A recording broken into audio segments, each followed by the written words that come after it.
Want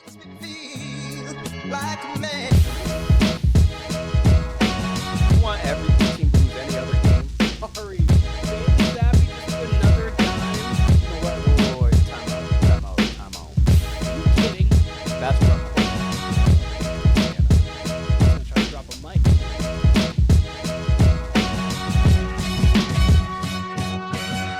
Welcome to the Warner Brothas Podcast. NBA. I'm Kyle, joined by my brother Keenan, joined by my friends Duke and Branndon. Nice to see you guys. Glad to have A whole lot of this gang quartet back together. Oh, he said a whole lot of gang shit. Pre-show was lit. Branndon just got here. I just witnessed a whole lot of arguing for the last 10, 15 minutes. Why can't we just have a debate or discussion like real people who love each other? Like, it don't gotta be arguing. We are. I'm not. Are you mad? I'm not mad. He said it was We'll give y'all an ISO. We'll give y'all an ISO sometime. Shit. No, dude, I promise you, I'm not mad. There's no anger, animosity here. That's what I mean. Listen, like, I'm just talking to my mans about some shit. Like, we passionate. I just listen. There's gotta be an argument. Listen, I'm just a facts over feelings guy, and you're a feelings over facts guy. That's all that it is. Like, that's all. No, Your I'm a argument's real the nigga. hoopers know. Man, the real hoopers know who it is, man. And then I'm just the guy who's like, hey, they keep statistics for a reason. They If we have kept games statistics, for a we reason. put And I Lil just happen Wayne to over every break other it down. rapper in the world. If we want to keep statistics, Lil Wayne's the best rapper that ever touched a microphone. Y'all niggas want to champion Biggie, Tupac, Jay-Z, Drake, all that. Lil Wayne number one if we want to keep statistics, nigga. We're not talking statistics. It's an eye test. Real ballers know. Real rappers know. Let me restore some order. Let me restore some order because only because you make me want to say Beetlejuice. Only because I can't hear. Nothing. Duke keeps cutting out. Duke sounds crazy. Yeah, I Keeps cutting can't hear what Duke is saying. Dude, don't worry.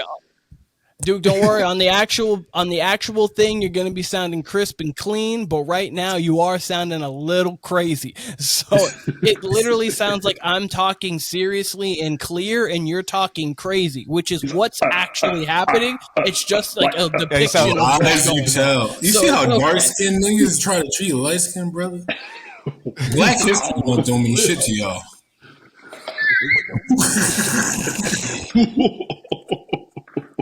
I'll say Alrighty. this. We need a 2 minute. We need like a 2 minute ISO for y'all. Yeah, right. Yeah, Brand with the timeout. We need a 2 minute ISO for y'all. Like every podcast. Okay, every podcast we need a 2 minute ISO. When for we both of y'all.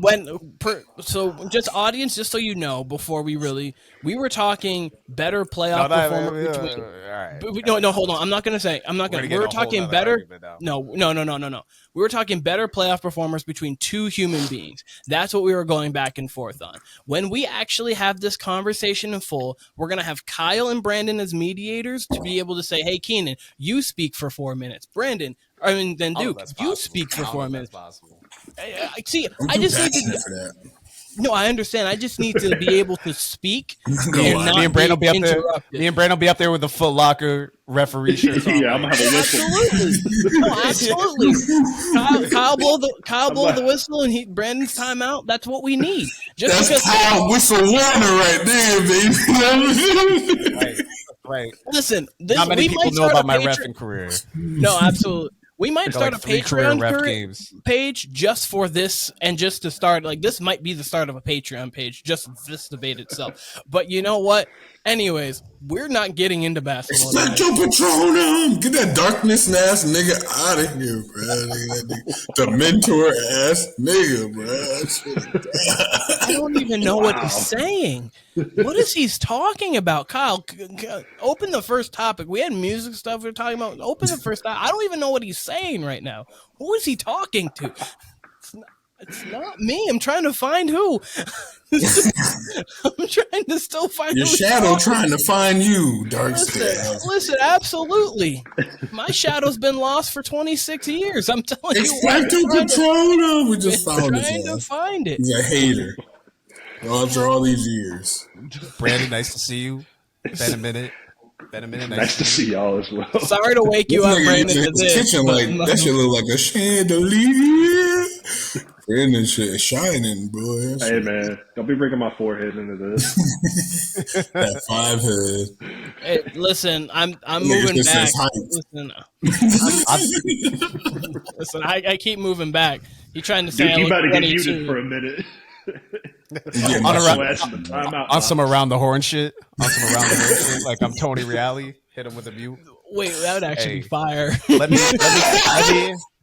me call a Branndon timeout. I do have a basketball question before we get into primarily music. I meant to ask this last time. Now we got all of us here. Obviously we got the games going on, but as of the break, as of today, who is your final 4 teams in the conference finals? Eastern Conference, Western Conference. Who would be your 4 teams as of today? We'll start with Branndon. Western Conference, I'm going to go with Denver and OKC. And then Eastern Conference, I'm going to go with, I could say Boston and Miami rematch in the Eastern Conference Finals. Like, I think that's highly likely. Over the Bucks and 76ers, though? I think with how deep Miami is now, like I think people underestimate Miami. Like we've got 12, like we can run 12, 13 deep. Absolutely. We're not big, like a big team, but I think once Terry Rozier fully gets acclimated, and then bringing on DeLon Wright, he's going to be able to lock down, other teams' ball handlers. He's a good 3-and-D point guard. A healthy Tyler Hero. Like I was thinking about this the other day. We lose Gabe Vincent, Nexter's departures in free agency. We gain Rozier, a healthy Tyler Hero, Jaquez Jr., Josh Richardson. Like there's a lot more. Jovic. There's a lot more pieces this year than what there was last year, and I think the team's finally starting to mesh. And that's kind of like a common theme with Miami. They really don't mesh until after the All-Star break because that's when Jimmy Butler starts playing. Jimmy actually gives a fuck. Yeah, that's when Miami kind of starts to turn it on. So I wouldn't be surprised if it's Boston and Miami again this year in the Eastern Conference. I like it. Duke, what about you? I actually like that Scary Terry pickup from him because, like, a lot of people, they just take him as, like, a C-rated guard. But when he plays, like, when he actually, like, shows up, I'll give him a top 20 point guard in the league position. Hey, he can get you 20 and 5, 20 and 6. But I'm saying that was on teams that's not competitive. When he's on a team that has, you got the talent around you, it makes the game easier. Rozier's a dog. Rozier's a dog. 100%. But I'll give you East Coast wise. I like the East Coast because it's more challenging to me. It looks like it's in your face, but a little things could go this way, that way, and it makes it more intriguing. And we're just talking about on conference finals, right? Yeah. Yep. The way the cookie crumbles, injuries that's going to happen, and just a placement of where you are seating-wise, I could see Boston versus the Knicks in the conference finals. And I mean, that should be probably game 6. I would love a game 7, but I think it's going game 6. Okay. West is anybody. West is anybody who's just, as long as you're healthy, you can fucking make it through. Now, what I would tell you what is going to be, little biased, don't get me wrong. I think it's a Nuggets-Lakers rematch with the Lakers coming out on top. I think right now it's just going to be storyline. A lot of people are mad comfortable. A lot of people are mad healthy. I think before that is where all the shockers happen. I think the Kings come in, slap some people in the face, maybe the Warriors, maybe Clippers. But I would not take out that it might be a battle of LA for the finals because the Clippers look too good to me. I just think Kawhi Sneed's going to fuck up. Or just out of their big four, without one of them, they don't look like the same team. And if one of them go down, you know how James Harden's health is, has been. Westbrook getting older. PG health has been, even though playoff P been a real thing, it's just like he had to carry that last 2-3 years with Kawhi by himself. So like, you still put strain on your body. So I think it's really going to be either a rematch of last year or like the Battle LA. And that's just where my heart is. Got you. I'm going to start in the West because he was talking West. Jokic, I just want to put this quick thing out there. 21, 19, and 15 on 10 of 10 shooting. I'm not saying that's not in the conference finals this year. That's got to be in the conference finals this year. So the Denver Nuggets are the half representatives that I have. I think that second spot for me is really all matchup dependent. I could be one of 7 teams. I could see the Timberwolves, I could see the Thunder, I could see the Suns getting hot, I could see the Lakers if they get going, I could see the Warriors if they get going there. People are sleeping on the Pelicans too. I was gonna say the Pelicans are nice. There's so many teams, but the team that I didn't mention that I actually think could get there as of right now would be the Dallas Mavericks. I think Luke is playing at best player in the league level. That's 35, 9, and 9 a game right now. So like he's playing at best player in the league level. I mean, Jokic is the best player in the league. He's got the hardware to go along with the statistics, but Luke is right there. Kyrie, as long as sabbatical Kyrie doesn't come back, he's been playing games, and when he plays games, he's looking good on the court. Derek Lively there. I like PJ Washington, Daniel Gafford. Like they've got pieces there in Dallas, Tim Hardaway Jr. I like Hardaway Jr. Lively's Absolutely. So you've got your rim guys, you've got some more defense now with the moves that they made. You've got shooting, and then you've got the guy who can be the best player on the floor any given night against anybody, doesn't matter who. So I've got Dallas and Denver in the conference finals as of today. In the East, I got Boston. They've just looked too consistent. And then again, I think it's a matchup. 4 years. Yeah, I was gonna say they've been too consistent, and I think then it just comes down to a matchup. Like I think,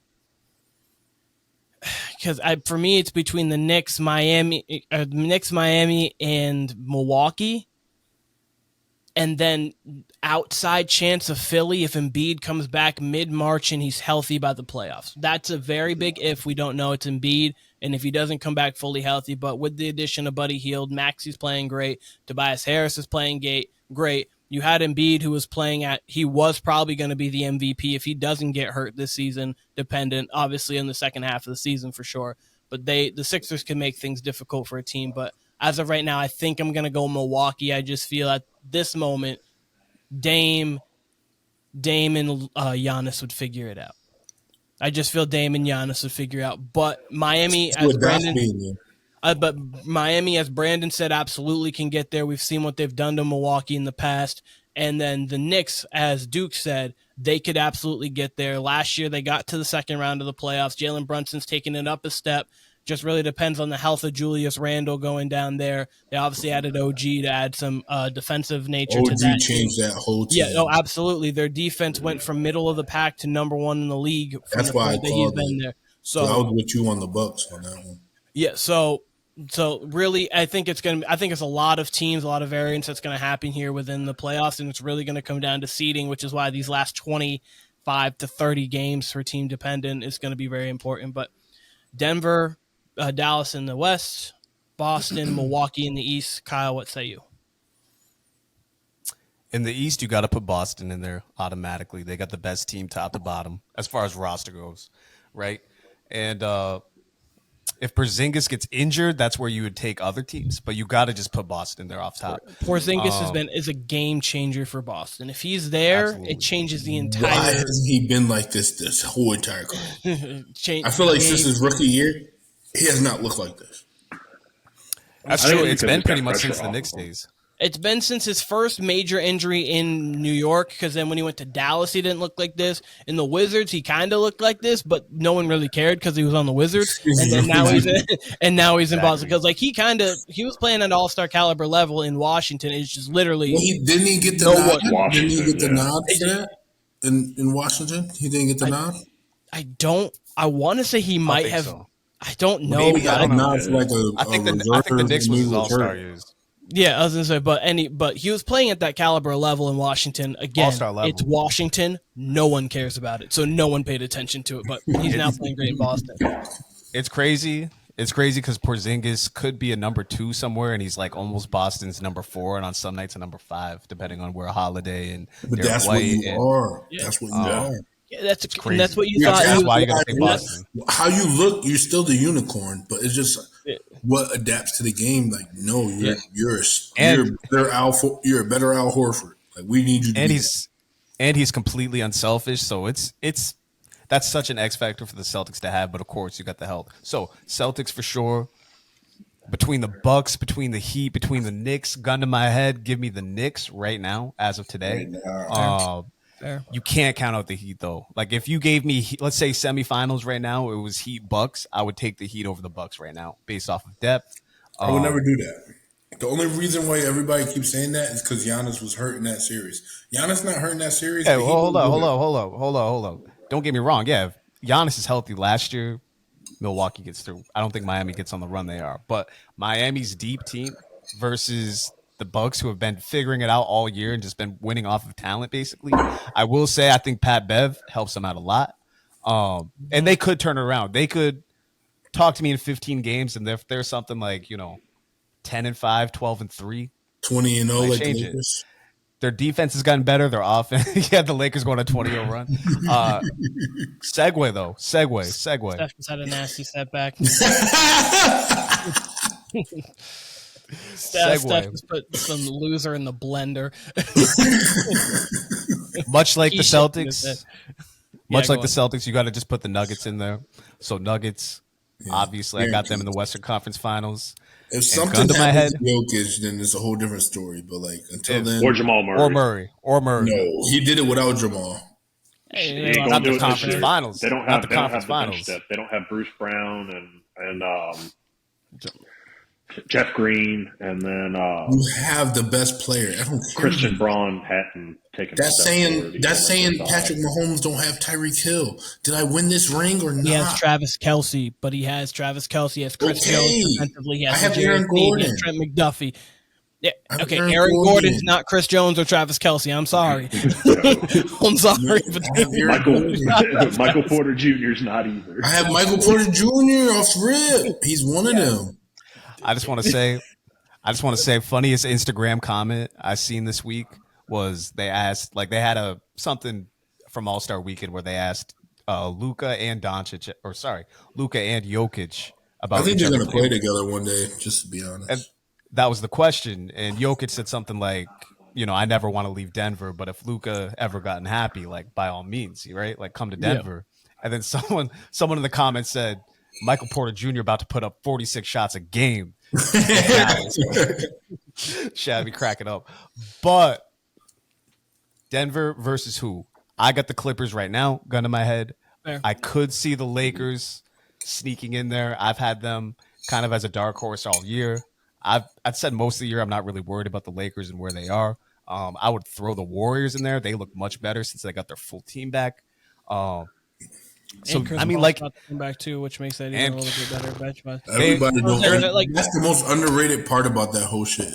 Which is why I think they're the sleeping giant. Which is why I've said on the podcast, I was just because you can attest to. I've said that Clay should come off the bench for a month and a half.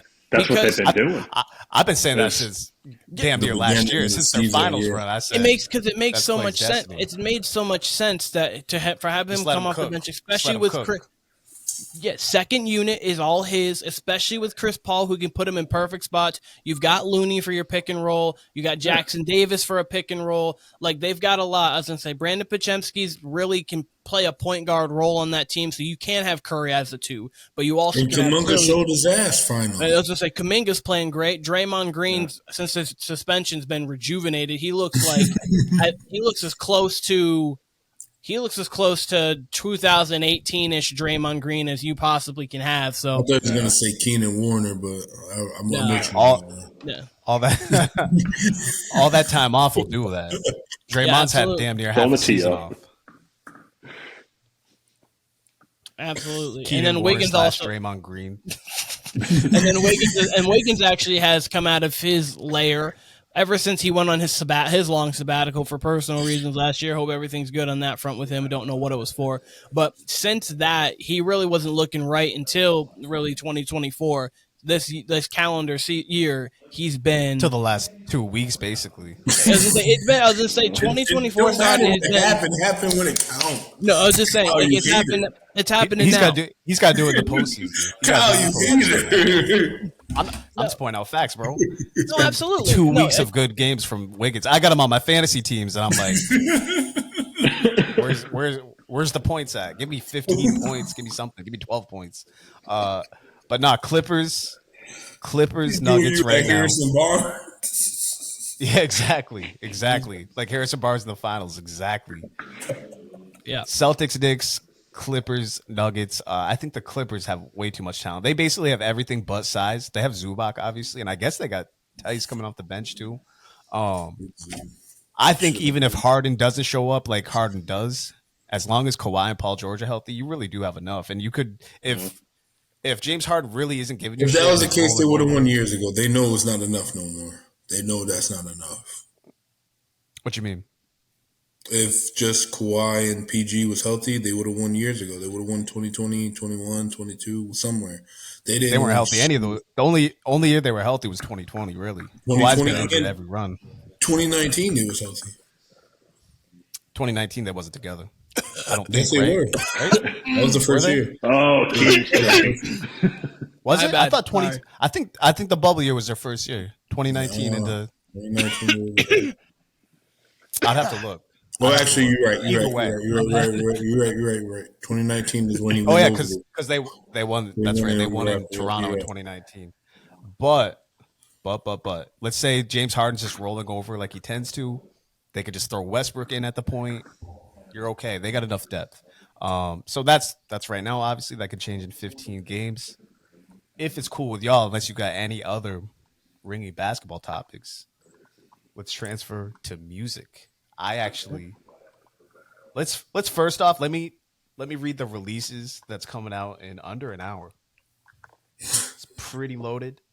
Facts. Duke, you mentioned this the other night. Kid Cudi's dropping his deluxe album. You said it's basically a whole nother album. Which is my take. Let me just give a preview for the viewers. Hey, look at me in the camera right here. This is my camera. This is my camera. This is my camera. Let me tell you. Are you taking Kanye West with Ty Dolla $ign, or are you taking Kanye West with Kid Cudi? We're going to talk about that. That's a good one. That's a good one. That's a great one. Kid Cudi, probably. To be honest with you, just a thought now. But I like your take there, Nick, right? But you're Nick wrong too. I don't know what I'm talking about. Keenan, you're always wrong. It don't matter. I know. Hey, so, Mike's unquestionably the GOAT. Man, I think Mike's the GOAT, but you're still wrong. What? What are you talking about? Bill Russell, nigga. All right. Second release. You guys hear the J. Cole vlog he put out with a little snippet of the fall off yesterday? Any of you guys hear that? No. That came out. This one I really like. Free Nationals featuring A$AP Rocky and Anderson .Paak. Gangster, that's coming out. Quavo's got a track called Himothy coming out. So shouts to Quavo. Shout out to Timmy. Blake. Shouts to Timmy. Young Thug, James Blake, and Strick. Whoever Strick is. Lil Durk. Strick is you heard songs with Strick. I'm just letting you know. Probably have. I'm no for fact. On Young Thug's compilation album, Moon Man shit, Strick was up there. Okay. So he's an Atlanta artist. Consequence and Kanye, they're dropping a song. French Montana, Mac and Cheese 5. Yeah, Mac and Cheese 5. That one's gonna be tough. Central C, whoever that is. Yee, that's the one. The British person who Drake did with it. He said, what he said? Yeah. He said a combination shit. Combination. Yeah. Right. He said, what he said? My good not gay, but I forgot how he said it. That shit was rough. I still got more here. Yee, I think he's dropping the deluxe to his album. Schoolboy Q dropped Cooties and Lovebirds. That's allegedly out. Usher's dropping the deluxe to his album. Why? Didi. Why? Why are you disrespectful? No. It has nothing to do with Usher. Big trash. That album was big trash. It has nothing to do with that album was bad. I was gonna say it had nothing to do with Usher. It has to do with the fact of why are you dropping a deluxe a few weeks after you drop the album? Like, what are we doing? At least you waited a few weeks. Most people wait till the next week. Wait 1 week. That's what he did. He dropped last week. He dropped last week. He's dropping a deluxe by the looks. So DDG's got a song coming out. Sweetie, Rich Activities, if y'all are into that. Casey Veggie's got an album coming out. Roadrunner got a song coming out. Earth Gang got an album coming out if you're into that. Ooh, Russ got a track called In the Dirt coming out. And MGK has a song called Don't Let Me Go. Apparently that's out. So that's what's dropping. Yeah, MGK. I've got a topic. Still beat Eminem in a big rap battle. There. Oh, he said, Central, he said, how can I be homophobic? My bitch is gay.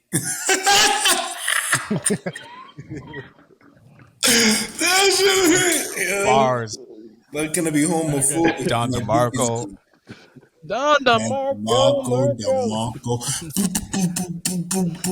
Listen. I take a sign and I wanna, just like Kyle and Keenan. Oh, I like it. Hey, Warner Brothas bar right there. Warner Brothas bar. I put the balls in her water, just like BP and beer pong.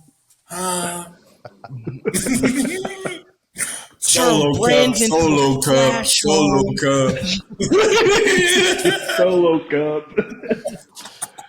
Y'all are stupid. All right, look, I've got a topic that Hot 97 posted this week. Y'all might have seen it. Or I know Duke has topics. Which one do you guys want to do first? The one I have is kind of rapid fire. It'll probably cause discussion. You go. Up to y'all. Y'all know what my topic is. We can get to that at a later time. Let that marinate.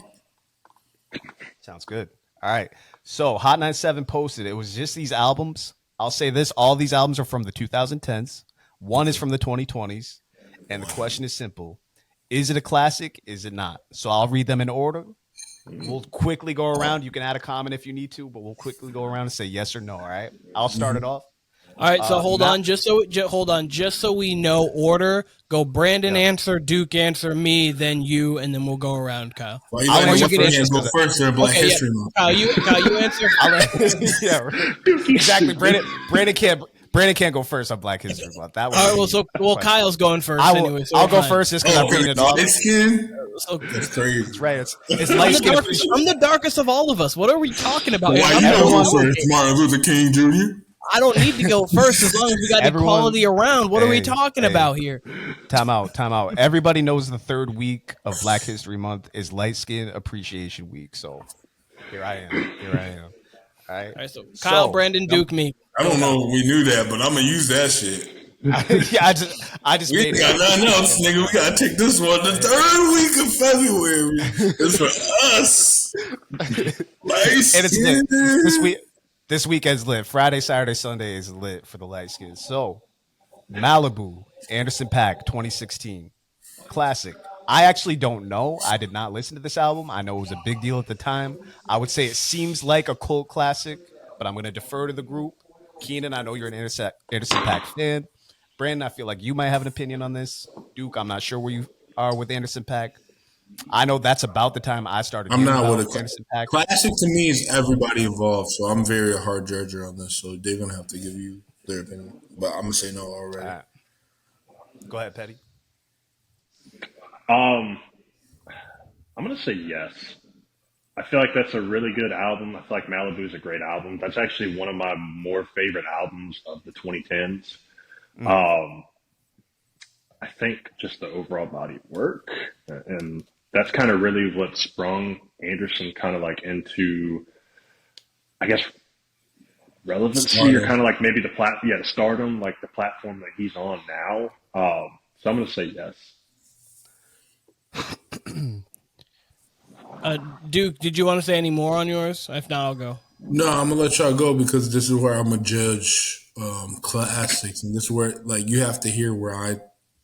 Yeah, no, that's like fair. Raise classics. So I'm gonna let y'all get y'all shit off, and then I'm gonna just put something in perspective for y'all, and then we could go after. Okay, so it's hard because I think that it's an Anderson Paak classic. I don't know if it's a cult classic. So, like, if that makes sense. Like, I think if, like, you're going through his albums, it's a classic album for him and, like, his discography and what it meant to him. But, like, when you're going overall, like, Illmatic, Undoubt classic, everyone knows it. Like, it's but just I don't think that's a cult classic. I think when you say cult classic is like one of. I think that could be considered a cult classic. Because a cult classic is just, this is for these people. Like, I said that backwards. A cult classic, yes. A bona fide classic, no. If that makes sense. Like, so I think it's a cult classic for Anderson .Paak and for the people who listen to him. For me, it is. Like, I love that album. For me, it is.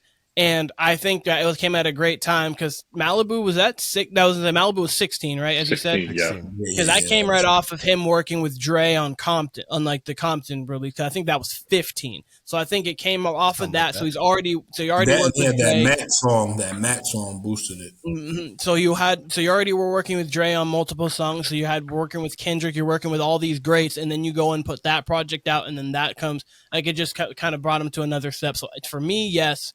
Cult classic, yes. Bona fide classic, I would say no, just because I don't think it's on that some kind of level. Yeah. All right. So we got two. Brandon, where do you stand? Cult classic more than bona fide classic? Cult classic, yes. Bona fide classic, like I think, like for me, I would put it in like one of the more better R&B albums. Cult classic, yes. All time, like. I feel like you can make a case for and against it, kind of like Keenan did. Stand on business, BP. You said it's a classic. Just say it. For me, it is. For R&B, yeah. Like if we're going like all genres, like is it like a overall? No, R&B. But that's my thing with Anderson too. Like you saying it's R&B. I don't think that even that albums. I'm not putting it in R&B just by itself. Just the way he uses instrumentation and how he is artistically.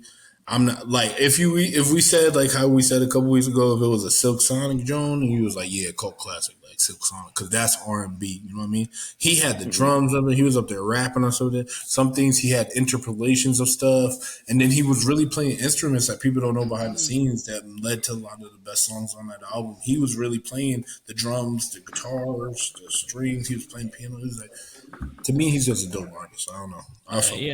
He's one of the best artists of our generation. Because, like, all right, y'all want to, because how it started was 2010s, am I right or wrong? So, with that being a part of the 2010s and that album that you name, we're going to talk classics and classic battles. You taking that album or you taking Take Care? Malibu or Take Care? Is that what you're asking? You're taking Anderson part that album, Malibu or Take Care? Take Care.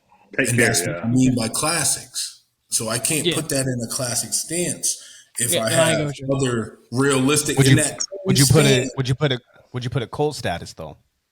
Cult classic for like the group it's for. Paak's kind of eclectic. Would you put it? I can say that I could say stand. I can't say cult classic. Just because I don't. For me, it would be like if it's a cult classic, it got to hit like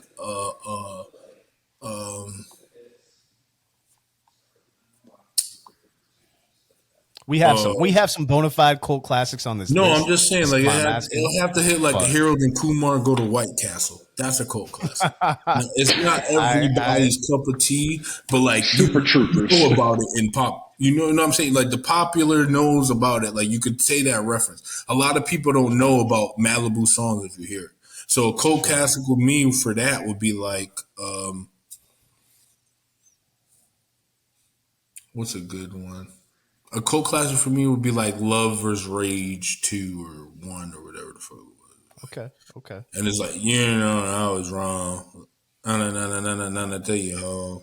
I'll say this. Like niggas know like that wasn't meant for the mainstream, but if you hear that, it's mainstream classic. There's not a lot of that rendition one more time, dude. That shit was beautiful. Over to that. No. Yeah, you feel me? Yeah, I got you. You was right and I was wrong. Yeah, probably shouldn't have never took her home. Hey. Peak hey. Uzi right there. That's memories on my phone. Hey.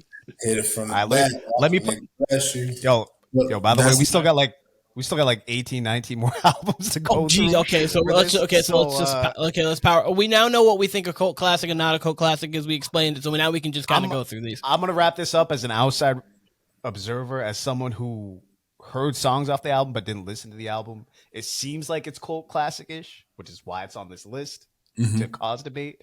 But I just remember it being big at the time. I remember, Exploded Anderson as an artist and what his talent was. So that's just my view from the outside. So it's cool to hear your all opinions. The next one, to me, I'm just going to say off top, Bonafide Classic Night 1. To me, I remember where I was when, not necessarily where I heard it, but when everything started popping off about this album. It was a wild night in 2016, spring 2016, week after Prince died. Beyonce Lemonade. Oh, that's classic. That's not even close. Yeah. Bonafide. Maybe the best R. Listen. Yeah, classic. Listen. That's not even close, bro. Listen. Beyond. The fact she lost a Grammy, like, nigga, there's a reason Jay-Z his classic. No debate. He made a video to every fucking song. And that's not even, and like, no stretch, because technically Kanye did that shit first and nobody wanted to show that real love to that dark shit. 50 did it first. 50 did it first, too. Nah. He ain't doing it on the Massacre. 50 did it first. I ain't sorry. I know what you're talking about. Trust me, I was around. I took you to the candy shop. You remember. All right. I get what you're saying. She put Serena and Sorry. Are you kidding me? She did the movie like Kanye. Let me break it down to you. You did as in 50. Sorry. As in 50, you did what station Arthur used to come on? PBS? Yeah, that nigga did a PBS, nigga. This nigga, Beyonce and Kanye. Kanye did the mini movie. VH1. Beyonce did an MTV, nigga. Like there's levels to this shit. She did the shit on HBO. She did the shit on HBO. On God. Yeah, you talking about MTV? That's HBO Max. I'm saying for music videos. For music videos, back when I grew up, MTV was HBO Max. That's a goat. It was no Max. It was just HBO. Like, Beyonce, that's a goat. She did that shit with the blurry screen when you used to try to see that titty that was green and you was on the hot box in 74. That's what she did. You was like, oh, I didn't see this titty. All right. Listen. This is, I'm going to preface this by saying, actually, sorry. I had to introduce that nigga to the hot box. All right. Let me correct myself. There is actually 3 2020 albums on this list. This is one of the albums from the 2020s. This is also Beyonce. This is Renaissance. I'm just going to give my opinion real quick.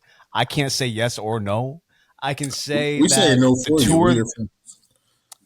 I'm just saying. I'll let y'all cook. Let me cook. I'm gonna let y'all cook in a sec. I'll say this: Beyonce had that tour that was insane this year. Insanely popular. It seemed like her and Taylor Swift and Drake had the summer on lock as far as tour goes. And the album seemed to resonate in ways I didn't realize. So I can't say for sure classic or not. I'm going to let y'all go. Brandon, you go next. I'm going to say no. Like, if you're comparing it to Lemonade, I'm going to say no. Because I think Lemonade's so much better than that. I think no. I think it's a great album. Don't get me wrong, but no. It's grown on me. Because at first, like, that sound is not one that instantly resonates with me, but the album has grown on me the more that I've heard it. Breakers, like Break My Soul and things like that. So it has grown on me. I would say that is not for her. I would say she probably has, to me, maybe like solo 3 or 4. It depends. That would be the debate, and I wouldn't put that in one of them. Talking about Cuff You? You won't break my soul. Yeah, brother said there's Break My Soul, and then there's Cuff It. Yeah. Oh, the remix to it. That's what I was thinking. Oh, the remix. Cuff it. Over what? Oh my god, that remix is fire. If I was in 8th grade again, nigga, that shit might as well been to the window, to the wall, to the wall. That remix is fire. But yeah, I think she probably has like for albums wise 3 or 4. You bitches crawl. Man, Duke is singing Lil Jon on the East Side, boys. Skeet. Can we bring Skeet back? Cause I don't want Skeet on Okay. So we're gonna ski on to your opinion on this. What do you think is a yes or no? He said no. Okay, so we're moving on. Universal. We're moving on from Renaissance. Renaissance is not like that for real. Let's be honest. It was like it's nice. Renaissance for me when it comes to Beyonce. Like I bring Beyonce as an R&B artist from all the way from Destiny Child to now, and she never always been like a ballad, or she's not like a Alicia Keys, right? You know what I mean? Like she's always been a kind of poppy, upper tempo, artist. Mm-hmm. But Renaissance wasn't like but at the same time, let me ask y'all. If y'all come out with a Lemonade, what do you top it with? Like what is your next venture? It's like I feel like Renaissance is also inspiration for Drake coming from Nevermind. Like, nigga, like what do I do after this but try to still feel my creative juices? And I think like Renaissance was her. Like it was a renaissance. Like she just did nothing but really dance music for her. But it's like, yo, Beyonce, we love you for fucking to the left. We don't love you for freaking drop down and get your eagle on. Like, you know what I mean? Like, yo, I don't need to cuff it from you. I mean, if you have it on the album, don't get me wrong, it's lit. But you just came off a Frank Ocean-esque drop when I want to drop and hit me with. How many videos did Lemonade have? 18? Like some shit crazy? Something like that. 12. The 12-song album. So you hit me with freaking, probably out of those 12, 8 was it. It was it. Like, and I understand your whole, black girl movement, everything. You introduced a lot of people to when you performed, and even her performance when she did the little documentary that just came out, the little video, like that was beautiful. I'd rather that been Lemonade than you do it for Renaissance, to be honest. I'll say this about Renaissance. Duke, when I listened to the album when it came out, I had the same feelings as you. I was like, why am I getting this from Beyonce? I knew it would resonate as far as like being popular. I did not realize it resonated as far as musically the way it did, or it seemed to on the tour. One question I do have before I move on. Wasn't she supposed to release more versions of this, or like kind of like what Kanye and Ty Dolla are doing? Wasn't there supposed to be more versions of Renaissance? That seems like it was a conversation at the time. I'm not sure. I can't answer that. Honestly. Was there a deluxe? Does anybody know? Sure. Was there a deluxe?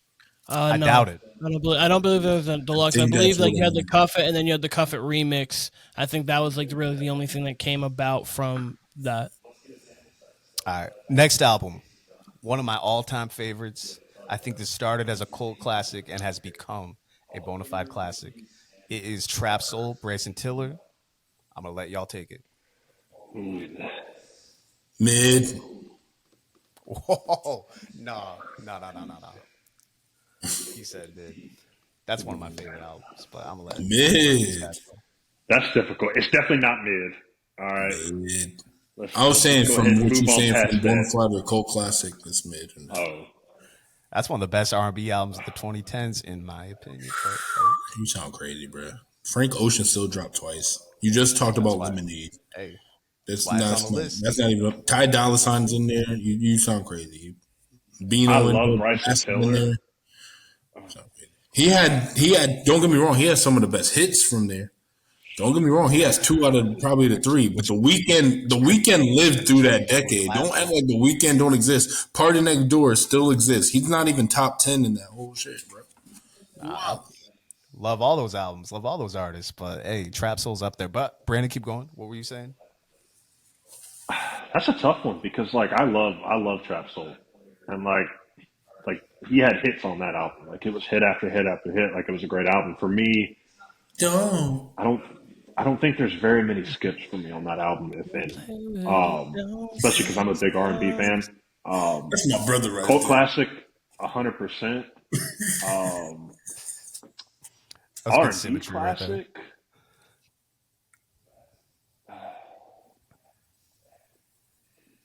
I don't know if I could put it as like an R&B. Fuck it, R&B classic. Let's get it. That's what I'm talking about. Hard takes. So he said, "Fuck it." So fuck R&B classic. I'm out on himself. He said, "Fuck it." Stamp it. Cult classic, check. Classic songs, check. A bona fide classic, no. I think you have songs like Exchange, Don't. Like, I think those, like, you can't. Sorry Not Sorry for me is like I think you have like bona fide hits, and then like Exchanges and just like a different kind of like tier for him. Like that even is what like, he did with that's a classic. The Weeknd remix, even that's a classic on there. Rambo, Rambo. Like no, don't worry. There's some songs. I just named a couple, but like there's some more songs on it. So I think a cult classic, yes. A classic moments, I'll say yes, and then but a bona fide classic, I would personally say no.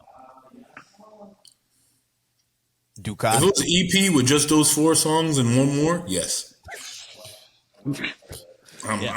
Nobody can talk shit. I think the greatest thing is sliced bread. R&B fucking track of the whole decade, to be honest with you. Give me those 4 songs and just throw any one of your favorite ones otherwise. Okay, so Kyle, what's the next one? I just want to say about Trap Soul, the more I'm thinking about it and the more I'm hearing you guys talk, you could give it cult classic status. I do think for me, all this music ages well. You still hear it being played, which leads me to think it's a classic, but I'd have to hear more opinions on it. Obviously, like I said, it's one of my all-time favorite albums, one of my go-tos if I'm going to listen to R&B or if I haven't heard it for a year or so. I'm going to throw Trap Soul on. Especially when you're wearing a shirt like that, Beetlejuice. No. light skin Beetlejuice. Damn. But come on, this is light skin weekend. You can't be picking on people. I'm gonna come in this bitch with a pinstripe jacket next time, looking like the actual Beetlejuice. I'm gonna start singing. What's that old with Yankee green hair too? I'm gonna sing Yankee Doodle if you come in with a pinstripe. Oh my god! Okay, Kyle, what's the next one? This one I have zero opinion on. Absolutely zero. Mother by Cleo Sol. You got me on that one. I give it up to the masses. I genuinely like Black Neo Soul. I like Neo Soul music. But you're trying to say is as a classic though. I have never heard of it. Mother by Cleo Sol. But this is what I mean. Dropped in 2021. By classic, no matter if you like it or not, you know it to me. So like for them even saying like, I don't even know what you're talking about. And me being just sporadically in the music and know what I'm talking about, it can't be none of that. It can be a pioneer. It could be a what they say the word pioneer. Pioneer. I've been sipping that watermelon lemonade. Anyway, I think it could be a pioneer, a pioneer in the fucking Polynesian. Yeah, pioneer. Okay, we're moving on from this one. We don't know it. We're just gonna move on to the next. Duke don't even know this album. He's trying to give us a whole dissertation on this shit. No, I'm just saying. I think it'd be a pioneer in the music because I know who you're talking about. Cutting off the Duke soliloquy now, Kyle. What's the next one? All right, because I'm black. This one I have. I'm black. What do you mean? This one I have no opinion on either. Freudian. I don't know how to Freudian. say it. Freudian Daniel Caesar, R&B classic. R&B classic. Claw him off right now. He didn't know how to say it. Just leave that shit alone. It's German. It's Freudian. It's German. I know what he's talking about. He didn't know what he was talking about. No. I know. I did not listen to this album when it dropped. So I didn't either. So classic. I don't care. R&B classic. Wait. Time out. I gotta call the time out here. We all know about Trap Soul. We're calling that a cult classic, but 2 out of 4 of us don't even know this album, and we're calling it an R&B classic. For me, it's an R&B. I think it's an R&B classic. Best part with her. That's a great song. Oh, is that album where he's like on the little hill? Yes. Yeah. Okay. Get you. I'm gonna say cult classic. Did he do a song with Cali? Yeah. So So if you want to say it's not a classic R&B, I get it. It's definitely a cult classic. I guess it is a classic for me because that's one of my favorite albums of all time, honestly. But so I'll say, so I can agree with you the fact that since it's not that widely known, then I can say probably not a classic. But for me, a classic and absolutely a cult classic. That's what put Daniel Caesar album that dropped that year too. That is the Daniel Caesar album that dropped that year. What do you mean? Yeah, was it? I just want to make sure. Yeah, I was gonna say that's him walking up that big skyscraper. There's "Get You" with Caliuchis. There's the best part. "Hold Me Down." "We Find That's Love." Classic. What are they talking about? That's a classic. Fuck you talking about? I listen to that to this day. That's a classic, honestly. Bro. All right. R&B classic. It's R&B classic. Yeah. Next one we got Bandana, Freddie Gibbs, and Madlib. I'm gonna say dope album, but not a classic. Yeah, but good. I'll be right. Keep talking. I just have to grab headphones like 2 seconds away. I'll be back in like 2 seconds. But for me, I haven't listened to the album enough to say if it's classic or not. That's my opinion. I want to agree, but I don't. I love the album, but I can't give it a classic. Like I don't think it's widely known enough. It's not widely known. We say cult classic, then we're gonna just say cult classic because number 2 was fire too, but it's not number 1. Number 1 was crazy. I could give it like cult classic. Like if I love Freddie Gibbs, I think he's a great rapper. Love him.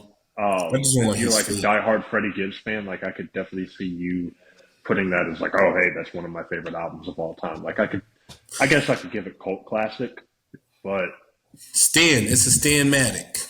Yeah, like overall classic. I personally prefer the next album that came after the album he did with Alchemist. Name's not coming who does it? Reason, but it's Alchemist beats, bro. You can't beat that. That's what I'm saying. That's exactly what I'm saying. All right, so Dirty Sprite 2, Future, to me, bona fide classic. 2015, classic, bona fide classic. That has hardly any skips. Future outdid himself in that album. He had to take song, but all right. Now I'm gonna argue. Is it DS2 or is it 56 Nights? Oh. I say all around DS2. March Madness and Trap Niggas back to back. 7 and 8. What? And then 56 Nights? Come on. Yes. 56 Nights is a smash too. We give you 3 in a row. That's a come tough. on. I would say. I don't know though. I would say when you talk about cumulatively, I would say DS2. I think DS2 has more. But I mean, I'm not the biggest of Future fan, so I give that up to you guys. But I think from what I know of both, DS2 has more, and it has the best bona fide classic on it. So like, which one? What do you mean? Which one? The only one? No, commas. Like the only one. What do we mean? Commas? We're commas. Commas started about March Madness. Yeah, I was gonna say March Madness, and that started from 56 Nights, regardless. Trap Niggas started from 56 Nights, regardless. Commas started from Monster, if I'm not mistaken. It was on DS2 though. It was on. Yeah. That's what I'm saying. It's on DS2. I'm gonna put my best songs throughout the year on my album, bro. The only thing you got from there is Thought It Was a Drought. If you I Serve the Bass, where you at, rotation, blow a bag, Colossal. Colossal was stupid. Stick Talk. That's the only. There's only 3 songs for real that's not on the mixtape. Nah, you gotta put the Stripper and Percocet joint on there too. Yo, nobody knows about how crazy that joint. So that's that shit go crazy. That's another song on there. Kyle, can I bring up one, Kyle, that I don't know if it's on the list, but if it's on the list, we can just do it next. So album 2010s is Dreams and Nightmares a classic. The song is, but the song is not the album. Hell no. Not the album. No, not the album. I love the album, but no. Not even close. I agree with you guys. I think, to be honest with you, I think it might be like Meek. It's Meek's, to me, maybe best album. I think he has better mixtapes. I like Dream Chasers 1 and Dream Chasers 2. Championships is right there. A classic. I will say this about Dreams and Nightmares. Like, there's still songs off that album other than like the actual song that I still listen to. Like, he had a song with Kurt Cobain, that I love. Yeah, Young and Getting It. Kirko Bangs was supposed to make it. I don't know what happened to Young and Getting It. Yes, Believe It. Amen with Drake, which was what made that, but it really was on Dream Chasers too. Polo and Shell Tops. That's a good song. I was gonna say, if you count the bonus track Burn, but Burn was also on Dream Chasers too. So that House Party remix, Mac Miller verse with Fabo. Yeah. So, I was just curious. I didn't know if it was on the list or not because obviously that's a classic intro. It's It's Dreams. It's duh. But like, I didn't know if you guys thought that the album was a classic or not. In my opinion, I think it's bordering-ish, like on cult classic, but like I don't think it is. Like the song, Dreams and Nightmares, the song. Yeah, because I think that's really. Because you have to think, like, at that point, you had Meek, Dream Chasers 1. Okay, you're like, oh, okay, this guy, he's fire. He's at MMG, Double XL freestyles, like, Cyphers. And then he goes there, Dream Chasers 2. You're like, okay, this has hits. As I said, Amen with Drake, Ed Burns, Big Sean. You have a bunch of hits on that. And then that comes out. I used to pray for times like this, and you're like, wait a second, this guy's gonna be a massive. I think that was when just started getting poppy. So it's like, yo, shit, and you was like, hold on a minute. Like, even to the club, like, I know bitches who rap that shit better than niggas. I'm like, hold up, like, you wearing a dress right now. You supposed to be such a those songs were on Dream Chasers too. Hold up, wait a minute. Those songs were imagine if you got a girl in the bed and like that shit happened to come on like random and shit, and she just topped it off. She starts turning up. Wait a minute, like hold up, like where does deep voice come from? Like, what? You get a 60-second timeout. He's in the penalty. He's in the penalty box for a second. He's in the penalty box for a second. Branndon, talk about my son needs some milk. Now you in the city high.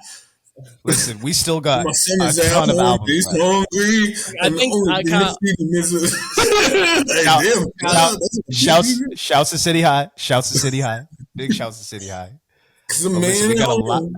And then I lockdown. Dude, we gotta put Duke's ass on mute, bro. We gotta around the horn. Got to be around the horn. We got mad albums to go and ones that I know are gonna cause debate. So, real quick, left off of Dirty Sprite 2. This next one, I believe, is a compilation album, so I'm not really sure how I feel about it. It's her self-titled album, Her. So I'm gonna leave that to y'all. It's a lot of dope music on there. I think it's a cult classic. I don't know if it is a classic, but I think that has phenomenal songs on it. Cult classic, overall classic, no, but it is a great album. I love Her. I'm a Her fan. I don't give a fuck what. It's classic, non-classic, whatever. I'm playing it. I don't care. Yeah. Full agreement there. Full agreement. This next album I'm about to bring up, I think, is the definition of a cult classic. The Internet, Ego Death.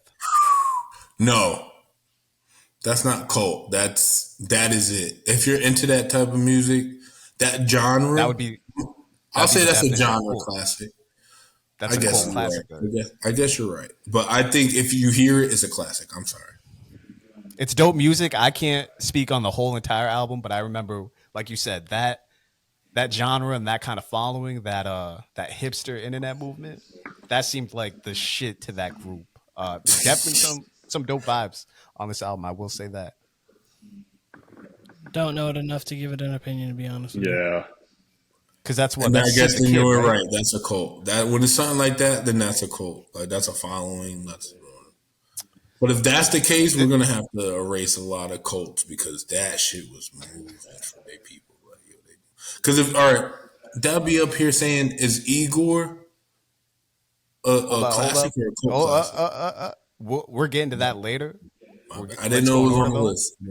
I know. That's why I'm gonna stop you. But this one was a big deal when it dropped. Some might say, I mean, it definitely is. It's the response to Lemonade. It's 444 by Jay-Z. I'm gonna say no. This is not a classic. It's not even a cult classic. That's not even. It was big. It was big at the time, but you don't hear shit from this album anymore. So it's a classic song. The Story of OJ is a classic song, but it's not a classic album. Even that is not even like that. It was the video and him using blackface and big lip. Go to the next part on this. I ain't even trying to discuss this one. Next list. No, exactly. I haven't heard a single song, like unless it comes up on my Spotify. I have not heard it out. I have not heard it on the radio, any of that. So no. He don't even talk about it. He knew it was trash. Exactly. The Carters has talked about more than that.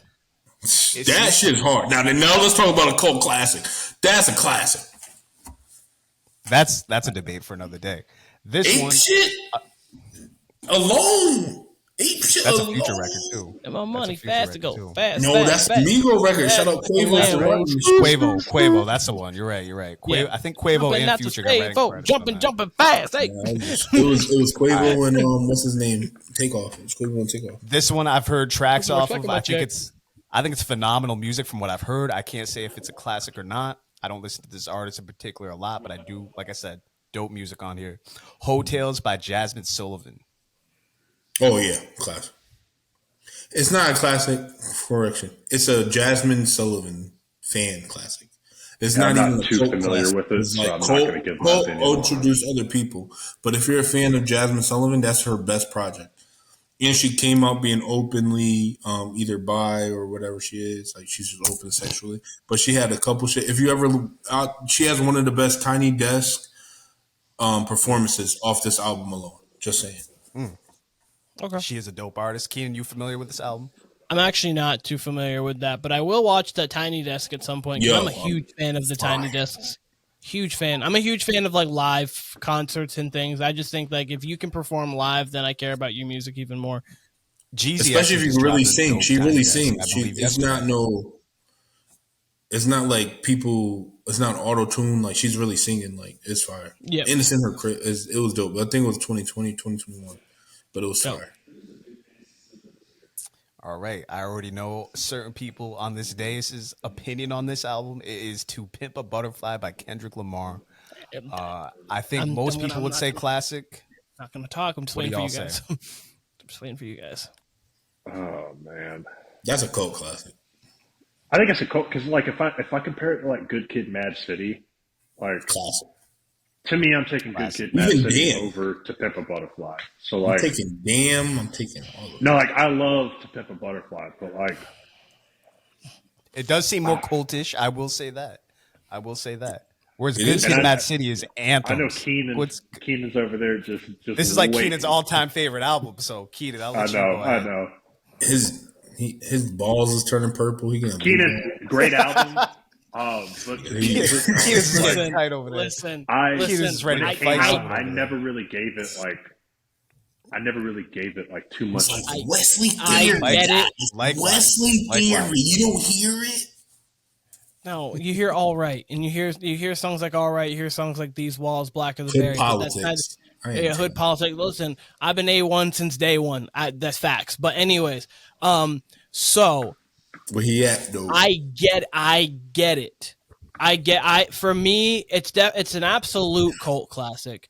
For me, it's a bona fide classic, but I do get why people say that because it doesn't. Good Kid, Mad City.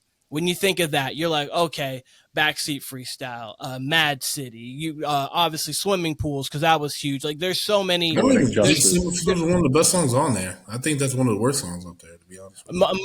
Swimming Pools was just huge. That's what I'm saying. Money Trees. For me, my favorite song, Sing About Me. Like, because Kendrick in that storytelling bag. I don't know if there's a better storyteller like today. Like, I mean, obviously back then, no, there's more storytellers, of course. But like when you're just talking today, I can give you so many stories from Kendrick. I mean, How Much a Dollar Cost, I think might be my favorite song of all time. That's off To Pimp a Butterfly. Wow. That's a beautiful story. That's a great take. So I get what you're saying when you guys are saying, because like when you think Good Kid, Mad City, you just ramble them off, and that doesn't have to be talking to God in that. Yes. Not to cut you off. All right, bet. I did. Talk to Messiah, the higher power. How much a dollar costs? A spot in heaven. I am God. It's literally. It's just it can bring a tear to my eye. But then like Damn has obviously like DNA, Element, Love, Loyalty. So I understand. To play that backwards is phenomenal. Yeah. So like the fact So yeah. Go on, Kyle. I say cult classic, not classic. Well, you say Pimp a Butterfly is a cult classic. Because it's my favorite album, and it's a bona fide classic to me. But when I'm thinking bona fide classic, it has to be to the masses. And I think a lot of people listen to it, understand that there's phenomenal music on there, but people aren't always wanting to hear. But people aren't wanting to always just sit down and hear a message like that. So like they understand it, and it's great for a time, but it doesn't. Yes, like I think Mr. Morale's in the same boat. I think it has some songs like Die Hard. I think it's a song you can play.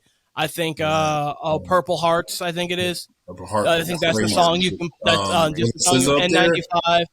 Who was singing? Summer. It was Summer. Yeah, so N95 is one you can play, but like a lot of those are going to be ones that you want to listen to for the message, sit down and kind of digest it. So fuck you, nigga. Fuck you, bitch. That shit is crazy, bro. Yeah, I think that's Tiana Taylor. Like just that song alone is so like you said about his storytelling capability.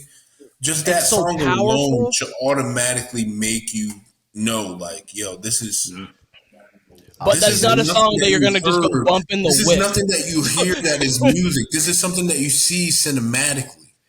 And I think that's why they had to put the video out for that, because that is. Yeah. And then shout out to Kodak, because fucking these bitches on me like you think Kodak touched mad greatness, and that nigga's a real psychopath. I don't care what nobody say. I listen to Kodak. That's one of my favorite niggas to listen to. That nigga is crazy. He deserves to be on the island by himself. Lock the fuck away. Don't get. I know this nigga. Charles. It's like Charles Manson getting fan letters, nigga. Like. Kodak is Charles fucking Manson for rap, nigga. Like, get this nigga off the streets, bro. What are you doing, bro? To your topic, dude, before we go to the next album. This is trap money, man. This whatever he said. I saw something about Kodak today that said he got released from jail. And then he threw rocks at a report. Okay, you saw the same shit? Okay. I didn't actually see the video, but I saw. So that's right in line with what Duke's saying. Right in line with what Duke's saying. Money, man. I'll say this about To Pimp a Butterfly. It seemed like at the time that was heralded as the best hip-hop album that came out that year. But it does not seem to have aged the way his other albums, like Damn, like Good Kid, Mad City, like Section his. But Damn is the only album that he made for us. Damn's the only album that he vocally said that he made that for. Time out. Our next album is Damn. So go Classic. ahead. Classic. Yeah, classic. Yeah, that's the best Kendrick album that ever had. That's the best Kendrick album that ever dropped, bro. Okay, now we can stop now, but that's okay. No, that's the best. Next album. Next album. We're not going on with that. Best Lil Uzi Vert. Lil Uzi Vert versus the World 2016. You was right and I was wrong. Let me see the track list for this. I think that has to be a classic, honestly. You said that's World? Yeah. Nah, hell no. Nah. That's a cult. Love versus Rage is the classic. That's the better album. This one's got Money Longer. You was right. Oh yeah, no. I was thinking of a different one. You're right. Cult classic. This is a cult classic. Okay, yeah. Cult classic. My bad. I was thinking about a different one. You're right. Love is Rage. To me, this is a cult classic. This is a bona fide classic. The album I'm about to mention, one of my favorites at the time. It was on rotation all year. It'll be on rotation this summer, just to bring that nostalgia back, just to bring that feeling back. Culture, Migos. Yeah. White pants clean. So it is. I'm not like a huge fan of Migos, and I would listen to it. You know what it is? It would be. It was not many skips on this album at all. I'm gonna give it. They were out. For me, it's in heavy rotation for me. So let me, and maybe I should have done this with prior albums. Let me just. That's a Stanmatic. That's a Stanmatic. I can't even give you. I can give you. I think it's more than a cult, but it's not bona fide. So we got the Culture intro with DJ Khaled into T-shirt. Into Call Casting, into Bad and Bougie. This is a listen to this right here. Kelly Price. Bad and Bougie. Don't get me started, dog. Oh, the song Bad with and Gucci. Bougie into Get Right With You, into Slippery, into Big on Big, whatever. Then Big on Big. I'm going big on big. Brown Paper Bag, Deads with 2 Chainz. All ass, that's a skip, probably. Kelly Price with Travis Scott. It can't be a classic. It's not even the best Brown Paper Bag song. Shout out to DJ. Facts. Brown Paper Bag. Weezy baby. That's an under. My money That's long like Anaconda. Oh my God! Tell him, Branndon. Oh. Get him. That's BP shit. He used to walk to the school bus with that one on. No, I can't be a classic. It's You not ever the best realize song. that BP stands for Brown Paper Bag? Brown Paper Bag, Branndon. Brown Paper, Branndon. That's Brown Paper Brandon. Yeah. Okay. No, we're moving on. But yeah, culture. Real We all quick. think classic. But go Real on, quick go. about Brown Paper Bag, the DJ Khaled version. I think that's a super underrated Lil Wayne verse. You should hear my verse. Yeah, like floats on That that. shit went crazy. I was like 13. I went nuts. We'll have to unearth that. We'll have to unearth that Shit, unreleased. Nobody track. find that shit, bro. That's my space. Yeah, for real. All right. So after culture, this to me certainly is a classic. It's Victory Lap, Nipsey Hussle. Yeah. Yeah. That is one of the better projects of 2018. I think it's more cohesive. I don't want to say class. All right, if that's the case, all right, put it this way: y'all choosing Victory Lap or y'all choosing Teflon Don? Damn. Me personally, Teflon those are Don. two I of listen to All that you, more. yeah. If the one has to be classic, or the other one's not classic. So who you choosing? That's Why not can't how both that be works. classic? That's how it's working right now. This is what we taking takes for. If we're not doing how it works, nigga. There ain't no fucking spectrum to this. One's from 2010, one's from 2018. Those are two different And they albums. both. Yeah, it's a different time period too. Like, To me, Oh, those here, are like sneeze 'cause those my are presence those is are two in the music same. makes it classic. It don't matter what year it dropped. Let me- Timeless music. Hey, that's what I'm saying. That's why Victory Lap. Let me just go through the track list. Victory Lap to open up, then Rap Niggas. Then last time that I checked with YG, we had Dedication in there. We got Blue Laces No 2 skips. into Hustle and Motivate. No into skips. Status Symbol 3. That's No a great skip. album. That's Skip. I didn't even mention Grinding on My Life. All my Grinding life. on Double- my life. Grinding on my Double life. up. Double up with Belly and Dom Kennedy and Right Hand to God to close the album. that And I was didn't Right Hand to even name everything. So classic. And Teflon Don the Billionaire or no? Because I got BMF. And Teflon Don's a bona think fide. I'm That's my big favorite Meek. Ross album. Oh, very What you had? You had what was it? You had BMF. Was it BMF and 9/11, 911 back to back? BMF Fast Lane with Kanye. Or BMF and something else had the same beat. I forget what the fuck. I think it was You can 9/11. go ahead and sneeze because my presence bless you. It's one of my favorite kinds. I'm interested to hear y'all takes on this because I think it's a great album. I'm not sure if it's a classic. I think it's definitely a cult classic, and that's Blonde by Frank Ocean. Classic. Just the way you dropped it was crazy. I'm going. You guys talk. I need a moment on this one. You guys talk. I want to hear y'all opinions. To me, it's cold. Blonde he's got Nikes on there, right? It's like Nikes and Solo. Nike, pink and white, Question. self-control. Is that the one that he dropped after he dropped the album? Because he wanted Yeah, to he dropped like the endless thing, and then he dropped. Yes, and then he dropped Blonde. And like, Yeah. 20, what was that, you felt 15 or crazy. 16? 16, Just the way he 2016. dropped that shit was classic. I think it was That's the like end of 16. that's the Beyonce argument with Renaissance all over again with Blonde and that shit. For me, I'm going to put that classic because the fact that, for me, it's a classic. I listen to it a lot still. That album is in heavy rotation for me. There's a lot of songs that I enjoy on that album, and I think it was overall a good body of work. So for me, it's going to be a classic. Okay. Duke and Brandon on classic. So I think it's a classic. That shit like that. I didn't gonna hold you because he let me down when I found out he was fucking. You know what I mean? On the same team. But bro, because I was listening to my nigga. Like, that was Channel Orange arrow.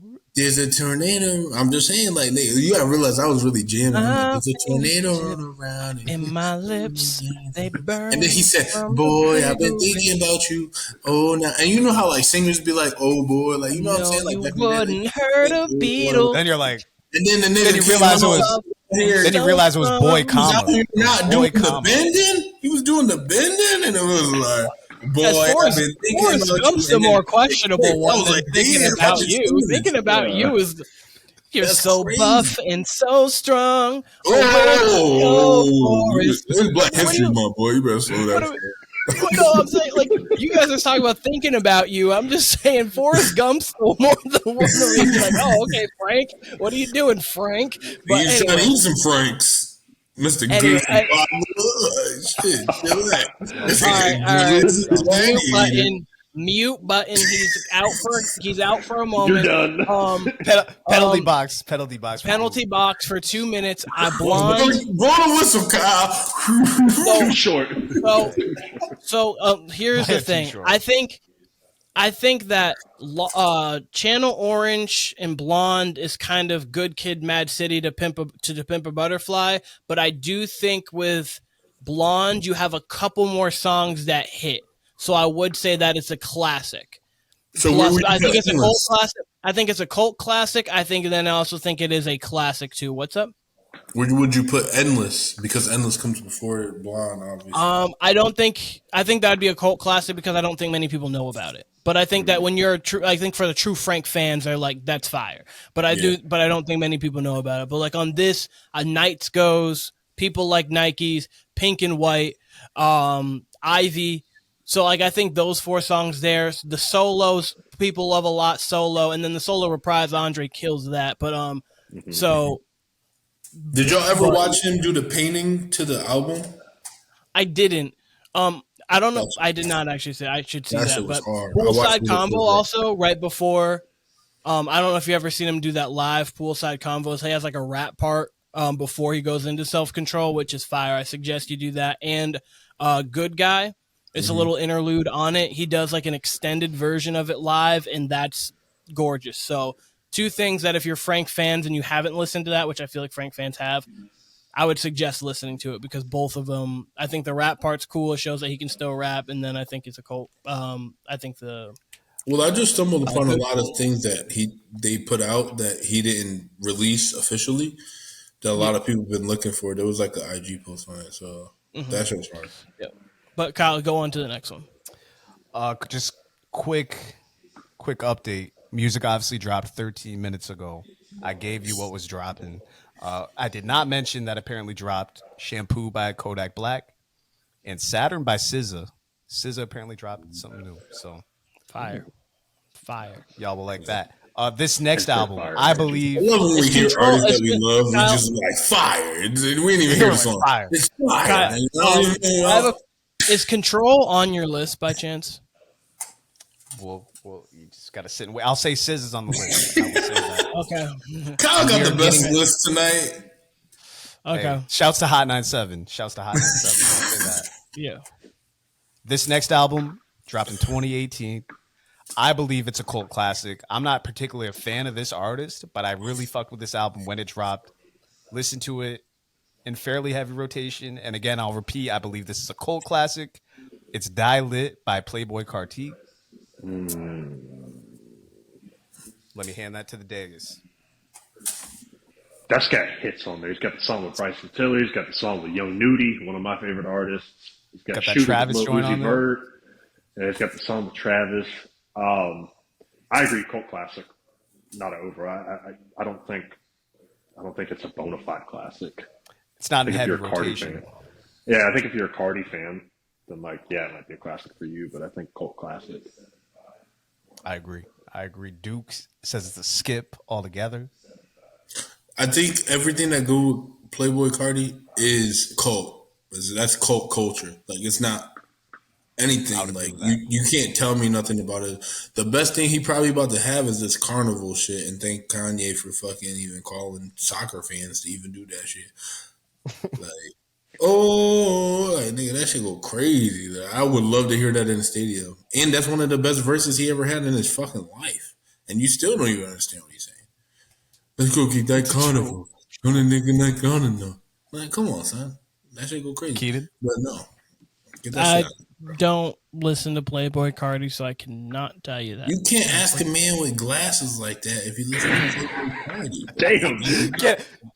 You can't ask a person with glasses their opinion on Playboy Carti. Duke, I'm gonna use your line on you. This next album caused a lot of debate this past summer in one of our R&B drafts. It is Anti by Rihanna. I think it's a classic. I'm gonna throw that to y'all. Yeah. It's a classic. Classic. So you're saying it's black classic during Black History Month? Ha! Desperado. I just want to make sure that you do what you were saying in February. Imagine what a Rihanna Black History album would sound like. That'd be sounds like Anti. You might be right. Duke, you going to timeout again? You going to the timeout? She got some country sounded hits on that shit though. All right, this one. Miley Cyrus. This one's really interesting. I think fire. I think there's a lot of fire on there. Wow, with the side Joe Bob afro is fucking me up right now. It's looking insane. It's looking insane today. I'm looking like just. You look like I need to put some water on it, like a chia pet. I'm just trying to. It's about to be like. Don't ever talk about pouring water on me. Don't ever talk about pouring water on me. That's a little crazy. All right, Kyle, what's the next one? The next one's very interesting to me. It closed out the 2010s. It was a great album when it dropped. This artist has not had much success since then. I think he exceeded everyone's expectations when this dropped. It's Please Excuse Me for Being Antisocial by Roddy Ricch. I'm going to say no, it's not a classic. I'm going to say no, it's not even a cult classic, but I think it's a great album and one of the better releases of that year. I agree with that. I Negative on both. Everything. Yeah. I would agree with what Kyle just said. Yeah, I agree with him wholeheartedly. I agree with it. This next album that's H.E.R? Is that H.E.R? H.E.R. A box. Yep. Pull that out. Up there. I'm just saying on that album. That's what's up there. What's that? Yeah. You had probably the song of the decade for real on that shit, bro. But your album was. I mean, you have to think that Bad and Bougie was hit out in this year, so it's kind of hard to have the song of the decade. Yeah, but that song went diamond. Bodak Yellow. Did. White women turned Bad Bougie into Bad and nothing Bougie. else did. I'm with y'all. Trust me, I'm with y'all. You're naming great songs. I mean, it went big because of TikTok. Let's be real. It went big because of TikTok. It don't matter how I did it, nigga. I did it, nigga. Nobody talks about DMX like having a Million Man March for freaking what you niggas want. Like, come on, man. Okay, Kyle, next one. All right, I have no clue. Is gonna stop. I have no clue about this album. It's "Care for Me" by Saba. Anybody have any cult opinion classic on this album? Yeah, cult classic. Cult classic. Good album. Songs. The album's fire. That's one of my favorite. I think. I was actually about to ask you, Kyle. So he has Log Out with Chance the Rapper. He has Life. He has Life. I think. Oh my goodness gracious. Angels, right? Or no, that was Chance's song. Yeah, that was Chance's song. I think Calligraphy is written so beautifully. I think that song is fire. So to me, it's a cult classic. I think people who really like Saba, they really like that album. It's 10 tracks. It's not a hard listen. It's only 40 minutes. So if you ever want to breeze through it, you could easily breeze through it. I think Sirens is fire. I apparently have Busy / Sirens, Log Out, and Heaven All Around Me are in my library. So I apparently fuck with this album. Yeah. You got 4 out of 6 songs left. I think I fuck with it, Jay. I don't know. I apparently fuck with it. 50% of me is just saying this thing was good enough to save. I'm just saying. We good on that one? We want to move on? We got any extended we can move on. There's nothing nothing we need to extend on. This one, I remember being one of the biggest well-received albums of that year. I believe this would be also the definition of a cult classic. Some might say out of this and Lemonade, some might say this is the better Knowles album. Some might say that. Not me, but some might say that. A Seat at the Table by Solange. I think that's a cult classic. I think it's a cult classic. Features a banger of a Wayne verse too. Wayne got a banger of a verse on there. But cult classic for me. What do y'all say? Cult classic. Boo. Agreed. Cult classic. It's not Lemonade. It's not lemonade. It's not lemon. It's not lime. I have a quick question for you. It's about the list. It's just a yes or no question. Is Logic on your list? I'm just curious if there's. Oh my God! There's no Logic. I don't want to be in line. I was just curious because if there was anything you were gonna say, it would be either Under Pressure or The Incredible True Story. Which Under Pressure go crazy. I ain't gonna hold you. But. Yeah, no. Once he got to that phase. Like, he just completely switched and then, like, take songs out of it. But, like, before that, his first few albums and the original Bobby Tarantino mixtape. Sinatra 4? Yeah. We don't need to talk about that white hating black nigga ever again. All right, Kyle. How many more do you have, Kyle? Logic weirdly has a dope song that just released a couple weeks back. It's different, but I didn't mind it. There's about 6 to 8 left. We're in the latter part. You was thinking about this all day, huh, my boy? Like, he was like, I ain't giving nobody a chance. Nigga. Like, what about Keenan's list? What about BP list? No, we're gonna have to bring things up elsewhere because I'm gonna. I mean, this is hot. This ain't even. Said you wanted to watch the game. He took the whole game from you, my boy. Like, I've been watching it. You're good. I got the TV. What happened? That's on y'all. Y'all been debating. This ain't even my list. This is Hot 97's list. I'm just presenting it to the. Well, I need a Hot 7-9 list, nigga. Flip this shit up around. Oh my lord. Hey, we'll find one from Hot 97 or Hot 7-9. But this is the new 7-9. 2019.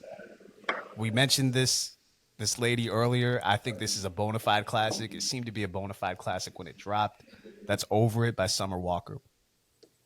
Yeah. Is that her first one? That's the one where it's like the pink cover. Yeah. That's a bona fide classic. That went quadruple platinum with women everywhere. Yeah. Mm-hmm.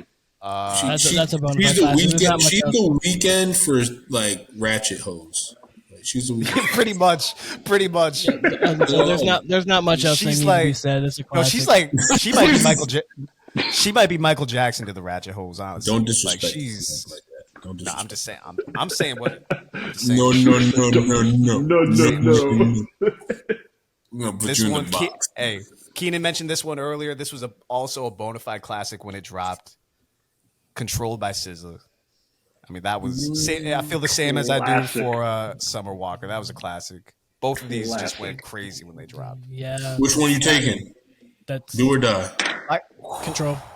Control, not even a question. I'd probably lean to SZA, but you gotta play them. Y'all just talking off of fandom. I ain't talking about off fandom. Let that shit rock in your ears. Let that shit rock in your ears. When you hear Tory Lanez come on track 16. Listen to 20 something. Listen to Normal Girl. I'm not even just talking the hits here. We're talking the other song. The B-list? Zero skips. Not even close to a skip. I'd say both albums have zero skips. No, I can agree with that. This album we've discussed before. It's a bona fide classic. This had summer 2018 on lock. Nothing. Your hairline? My hairline. Nothing before it. Nothing since. Sounds like it. I don't believe. And that's Astroworld by Travis. Oh, he's the only person who got robbed in the Grammys. And all right. And now, don't get me wrong, Cardi B album was great. Astroworld smokes Invasion of Privacy. I don't go. Keenan, you got Keenan going. No. I completely agree with you. No, I completely agree with you. But I was just. Did you just say that's the only album that's ever been snubbed at the Grammys? No, I'm saying that's the only album that was snubbed at that Grammys. Oh, at that, I was like, what are you talking about? What is Good Kid, Mad City? Lost to Macklemore. What is Good Kid, Mad City? That's you losing to BP in a black contest. Tonight is the night. We'll fight till it's over. So who's darker? And they're like, Branndon. Like, come on. What the fuck going on here? City can hold us. Okay, Kyle, go. Was the sun down there? If the sun was up, we all got bona fide classic for that one. Yeah. Oh yeah. Right. That's his best album he ever did. And shout out to Rodeo because that's my shit. But like, absolutely. Nothing should have ever lost to Astro. Even just the way it sounds. You start off with, you know what it was? It was diverse. It wasn't even that. He ended the album wrong. Coffee should not have been the last song on that shit. Coffee Bean. That was so stupid. That was just I stupid. love that song, though. You can't start off with stargazing or stargazing. Damn, niggas say glazing because that's how starglazing. Starglazing. That's like the porno version. That's Travis Scott. Hey yo, what? Okay, yeah, Kyle, move on. Kyle, move on. Kyle, move on. This guy's crazy. Let me at least. They got me starglazing. That's crazy. Let me at least give you the track list: Stargazing, into Carousel, into Sicko Mode, into Rest in Peace, Screw. Off rip. Into Stop Trying to Be God, into No Bystanders, into Skeletons, into Wake Up, into Stop Trying to Be God should have been the outro. There is no skip. I'm Trying to Be God was the outro that changes that whole album's dynamic. Even Give Me 5% in. Be a Houston skip on that album. Not a single one. And that's 17 tracks. You had a good Don Toliver up there. You had a good Don Toliver up there. I got a trio of Tyler, the Creator albums. Let's get it. Flower Boy, which I believe would be a cult classic. These are all fantastic albums. I don't remember a lot of people talking about Flower Boy. I listened to it after the fact. Good music. I feel like that's where his whole theme came from. I agree. I just don't think it was a mainstream album. I think it was cool. I think he won the Grammy for that. No, he won for Igor. I think he won it for both, honestly. I thought he only won one. I'll check right now, but I thought he won the Grammy for that too. But he might have, and I know he won it for Igor, but I thought he won it for that too. But go on. Mm-hmm. I got Colt for Flower Boy. Igor's next, by the way, and I would say Colt for Igor as well. No, that's Colt for both of those. Y'all might know better than me. I'm saying if you win a Grammy for it, is Call Me When You Get Lost on there? With the that's my drama. That's the best. That's the best. That's the next one. They gave you Flower Boy and Igor and to Call Me If You Get Lost, and I think Call Me If You Get Lost is also either a classic or cult classic. They're all three. I don't think that none of them are. I think if you could say something's classic, you'll have to give it to Flower Boy. What's your name, girlfriend? But I think the best album out of all of them is definitely Call Me When You Get Lost, and I think Igor is just. You know, and you made alternative rap music and hip hop, and you made R&B. Like you made just alternative music. He made a LA album. I feel like if you're born in LA, that's what your album should sound like. No, okay. So Flower Boy was nominated, didn't win it, but yeah. Okay. And Igor, and then I think Call Me If You Got Lost. Both. Call Me If You Got Lost was phenomenal. Yeah. He brought back DJ Drama on your fucking. I was gonna say with the DJ Drama drops too.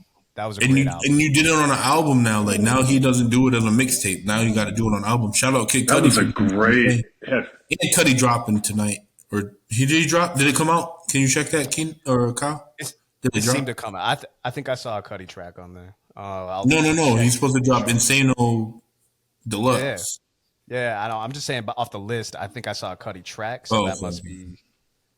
How many more, Kyle? One after this. Okay. Let me just check and see if this dropped. Yeah, it came out. Intro Mega. Let's go. The last one is 17 XXX. I don't know personally. I didn't listen to this. I would think it became a classic due to how his career in life. My age, that's Keenan's and Branndon's age. That's their era. That's your age. Why are me and Branndon lumped together? We're 5 years apart. That'd be me and you being lumped together. So no, y'all are y'all are the same age. Me and Duke are. That Branndon. I thought you were saying Brandon Tatro for a second. I was like, what do you mean? We're 5 years apart. What are you talking about? No. Sorry. Because I know the reason why I said that Branndon was because Branndon loved X. Like Branndon loved him, so that's why I thought you were referencing. Well, everybody loves XXX. But yet, no, not. I didn't listen to it. I didn't listen to him enough to give you an opinion. I'm not talking about him. I'm just saying. Whoa. I'm time the fuck out. Yo, Duke's got a WBP record for timeouts called on him. Wow. It's like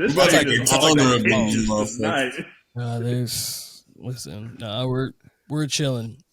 Just let you guys know, Warriors are winning by 19 with a minute left, so they've won the game. Without LeBron. Go. I know, but you asked for an update. I was just saying. Oh, yeah, Last I checked, Clay had a 0-point effort in this game, so that's not great, but win's a win, I guess. They didn't really need him. Jackson Davis had like 20 off the bench, I think. I can give you a quick update. He has 17. Who the fuck is that? Tyrese Jackson Davis. He's actually a big who's been playing pretty decent for him. He's a rim runner, athletic guy. That's Obi Toppin's brother? Wiggins had 20. Curry had 32. Clay actually was 1 of 9 with 3 points, 4 rebounds, and 5 assists. Wow. Had that Walmart clearance Draymond Green stat line. Is there anything else Clay, you wanted to discuss? All Clay had to do was give me 10. Line would be nice. All Clay had to do was give me 10, but I want another parlay, so I guess that's good too. But 17, what was the final score on 17? Probably cult classic, and I think that his passing might have turned it into a classic, as you said, but his unfortunate passing, let's just say rest in peace, Dax. But it's probably a SoundCloud classic too, right? Yo, imagine X. How would X and Juice WRLD would have sounded? Y'all think it would have worked? It would have worked tremendously. I think we brought that up on the collab album. Yes, I did. I think we did. I think that is like MJ and Prince of the SoundCloud. That's like MJ Prince of the SoundCloud rappers right there. Hey, yo, shout out Smoke too, because niggas don't fuck with Smoke Perp. Smoke Perp go crazy.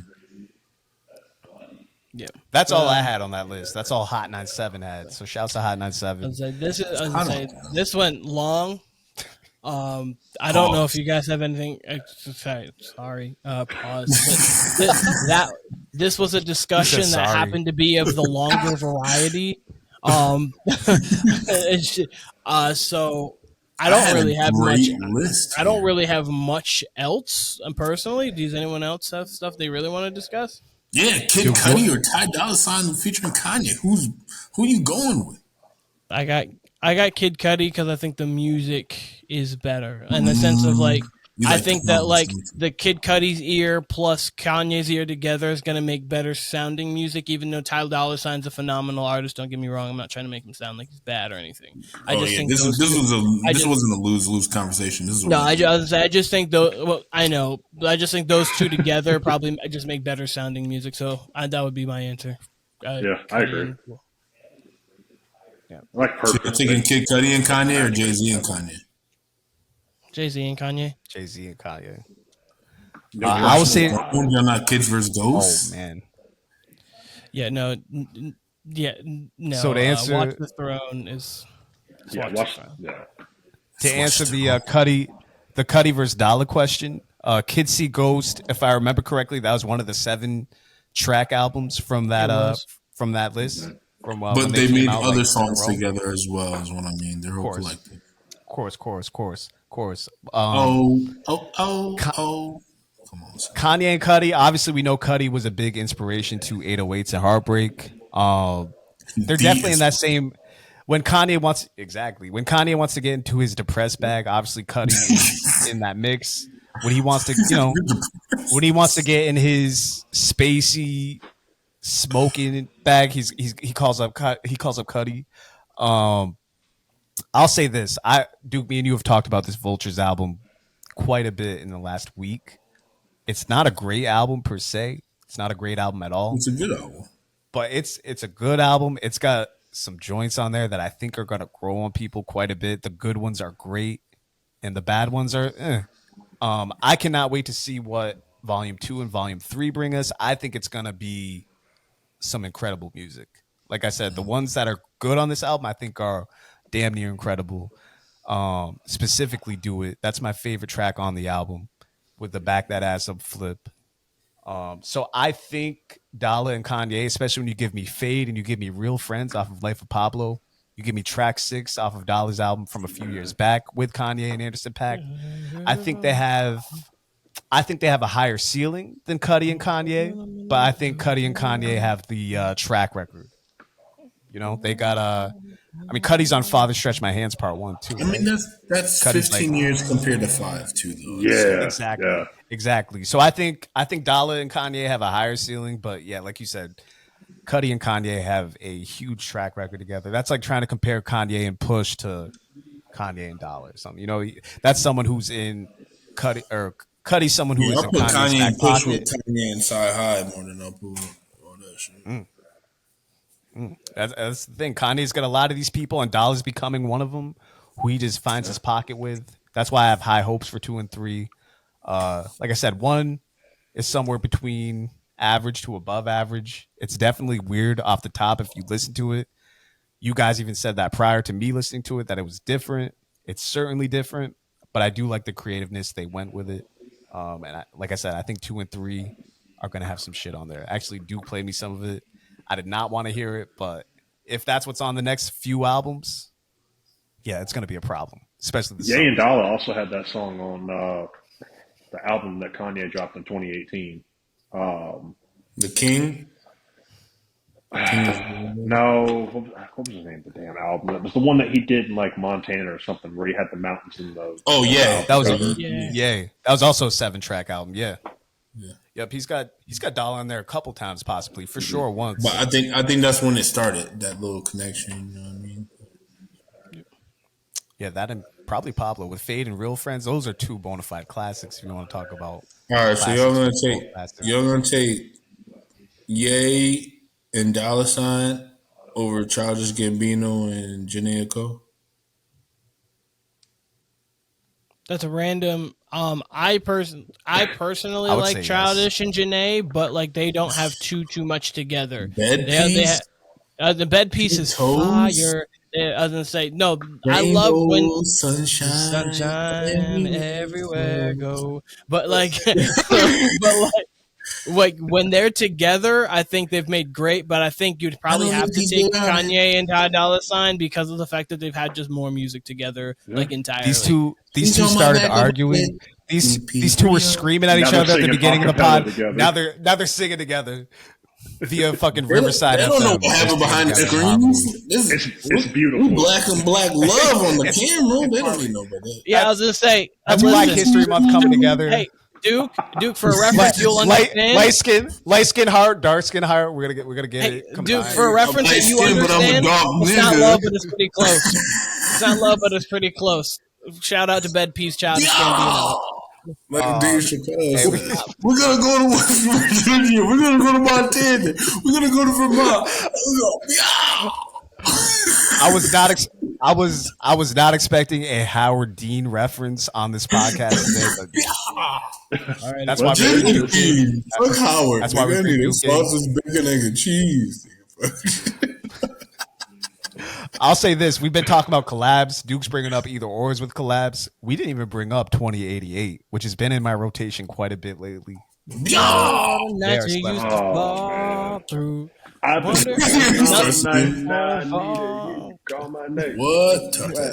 the way. We're gonna talk about Big Sean being the most underrated rapper of the last decade, or y'all niggas want to save that? I mean, we'll save that. I think Gangsta Gibbs has got a claim for that too. He's been pretty slept on over the past. I'm not trusting those snitches. So I have one question before I want to save it. I want to save that. Gangsta Gibbs is a cop. I don't trust. I have one question. Are we talking underrated rapper as in like just putting bars together, or underrated rapper as in putting projects together and music and things like that? Rephrase: underappreciated rapper. There we go. No, I'm just curious because like obviously when you talk about like rapper, people don't give people like rappers like Killer Mike. I mean Kendrick said Killer Mike would be platinum if we just respected rappers like that. Killer Mike's like number 1 on that list, honestly, cumulatively. But he's been out. So like that's nice. So that's what I wasn't sure if you're going up there too. Tech Nine's fire. I wasn't sure if you're going that route, but like if you're going like musically underappreciated, I can understand what you're talking about. If we're talking Big Sean, I think Big Sean became underappreciated. I think he became underappreciated. I think he got a shine early on. I think Control kind of did that. I think he based his shine. Go ahead, because I got a real good take on that. Because I'm gonna keep listening. I'm gonna use the bathroom real quick. I got y'all in my headset though. So yeah, I was gonna say to be completely honest with you, like Big Sean, the start of his career, when you go with the Finally Famous, stop his stream. Obviously because this was when ciphers were big. When you have the 2010 XXL cipher where you have good music, he killed that, and then you keep going on. Then you drop the Detroit mixtape, and you're like, okay, Big Sean's kind of like up there. But then I honestly think when you have control and what that shook, then because like he was obviously though his response to it seems. But think about that album if that's on that track list. He couldn't put that up there, so he released it on his own just to show like, yo, there's real rap going on. No. I agree. Like I don't think it's fair per se. Like I'm not trying to say like it's fair. I just think that this kind of when you have something that big that happens and like you're kind of dissed in the song. Obviously, like Kendrick didn't just directly attack him. He was basically saying, "I am him. No one is him but me." All of these guys who are cool, you're not me. I don't care. I'm gonna murder all of you, but you guys are cool, whatever. So, I think when you have that, and then you kind of get so overshadowed on your own track, and then it's like it just the kind of the fallout from that. Kendrick kind of started to run that. Then you have Drake, and then your next album is good. Has like a classic song. One Man Can Change the World was like a classic at that time. You come from that class. That's what I mean by underappreciated. You come from that class. Drizzy started it. If we want to keep it 100 before then, we can start Cudi and Lupe. Cudi, Drizzy talk about underappreciated Lupe, but talk about Lupe, underappreciated. That's beyond underappreciated. That's just like, nigga, I gave up because y'all just stupid dumb. Like y'all can't even. I think that's. Yeah. And then, but I'm just saying, from that class, you're from that. J. Cole, and even J. Cole was the last one to catch heat out of Drake and Kendrick. In my personal opinion, I thought that Cole was underappreciated until this last 5 years. 5 years. I think once 2014 dropped, he got it. Yeah. Okay, you're right. So once 2014 I dropped. Yes, but I'm saying, think about that. He didn't even have a number one, and Big Sean, I want to say, might have had two because I Don't Give a Fuck came out after everything that you just explained. I don't fuck with you, bitch. I got a million. That shit popped. That was on the same album as One Man Can Change the World, which was on the same album as that was on Dark Sky Paradise. Yeah, which was on the same 2013, maybe. I want to say 14 or 15. 15? Yeah. But think about that. You've been popping since 09 because you was with Mike Posner with Driving Smoke, my nigga. Yeah, it was 15 because like that's a okay. So you still came out after Cole. No. I'm not disagreeing with anything you're saying right now, but like low key, like I don't think that album gets enough talked about because you got Blessings, you got Play No Games, you've got I Know with Janae. I know, which kind of what starts your 2088. Yes, sir. You have when Ariana Grande was fired to Research. Yeah. Research. Yeah. I was gonna say that was when Ariana and Big Sean were together. Research. And then because I actually liked his verse on. Wash his hands. Oh.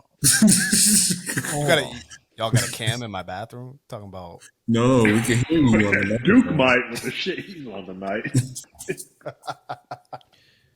Yeah, I was say I do like Ariana. I do like his verse on Best Mistake with Ariana. Y'all heard my stream. But we're going on a tangent. Does anyone have anything else? It's 12:43. We gotta. I think Branndon gets up early. I think I get up early too. So I get up around the same time. Does anyone have anything the way else? His skin look, he looks like he get up at 5. Yo. Okay. I was gonna try to get the floor, but no. Duke is drunk Duke. It's crazy. Warner Brothas Podcast. This. Hold on. I'm talking about Brandon. I was talking about you. Yeah. Duke, you got more topics for Monday? You got more music topics for Monday? That was just like a preview. Oh, I didn't even get you. You ran the music topic back for 18. That's what I'm saying. There's your answer. There's your answer. This was the Warner Brothas Podcast. Catch us on Live Take. Catch us on Instagram. Catch us on TikTok. Catch us on YouTube. Catch Branndon and Duke on Instagram, TikTok, all that. Keenan, catch us on Live Take, Warner Brothas Podcast. Absolutely. We will be back Monday discussing probably music, probably some NBA, but for sure music because apparently Duke's got more in the cut. So this was another fun episode. Dog, nobody else had a take. You had the take. Blame Hot 97. I told you it was going to spark something. Blame Hot 97 is crazy. Blame Funk Flex. Blame Pete Rosenberg. Blame all them. Absolutely. Ebro, all them. Ebro. You guys have yourselves a wonderful night. This was the Warner Brothas Podcast. Love y'all, dogs.